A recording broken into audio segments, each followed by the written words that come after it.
Hello बच्चों, देखते हैं क्वेश्चन के अंदर क्या गिवन है।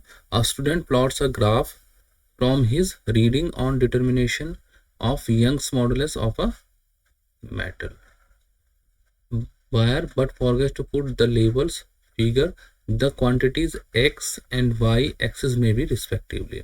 हमें एक्स एक्सिस और वाई एक्सिस हमने बताने हैं इसमें से देखकर। ठीक है, weight hung and length increase में क्या किस तरह का ग्राफ होगा। ठीक है, stress applied and length apply increase इसमें ये वाला ग्राफ हो किस में किसके लिए ट्रू होगा। चलो हम देखते हैं हमारे पास फॉर्मूला क्या है। अगर हम देखें पहले वाले ऑप्शन को हम स्टडी करते हैं तो वेट हंग की बात करी गई है। वेट हंग में हमारा क्या होगा और लेंथ इंक्रीज। हमें पता है डेल्टा जो एल होता है वो किसके इक्वल होता है बच्चों, एफ इंटू एल ए और वाई। ठीक है, ये हमारा क्या होता है और एफ को क्या कहा गया है यहाँ पर, वेट कहा गया है। तो मैं इसको ऐसे लिख सकता हूँ ए इंटू वाई। अब देखते हैं हम weight hung and length increase में क्या रिलेशन है। वेट यहाँ पर अगर हम देखें delta L is directly proportional to W.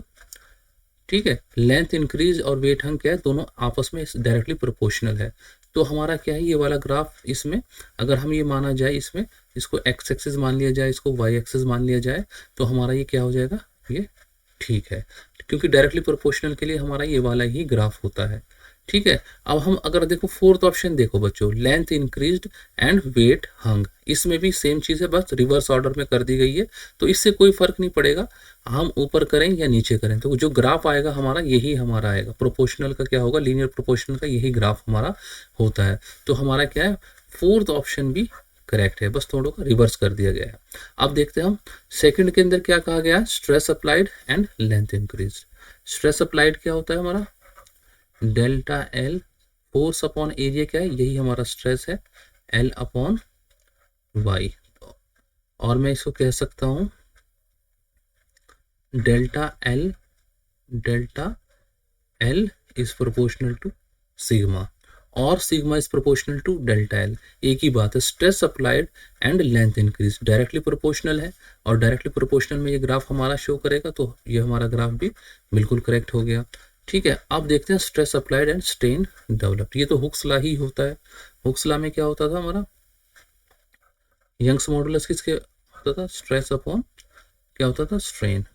और मैं क्या कर सकता हूँ, मैं लिख सकता हूँ स्ट्रेन अपॉन यंग मॉडुलस, और जो हमारा स्ट्रेन इज प्रोपोर्शनल टू, ये क्या हो गया, ये दोनों भी प्रोपोर्शनल है, डायरेक्टली प्रोपोर्शनल, और लीनियर प्रोपोर्शनलिटी के लिए हमारा यही वाला ग्राफ होता है।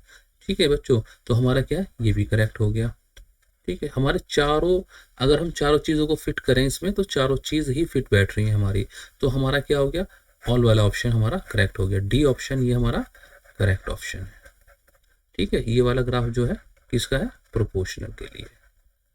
प्रोपोर्शनल किसके लिए, डायरेक्ट प्रोपोर्शन, डायरेक्टली प्रोपोर्शनल के लिए। और डायरेक्टली प्रोपोर्शनल यहाँ से हमारा रिलेशन निकल के आ रहा है।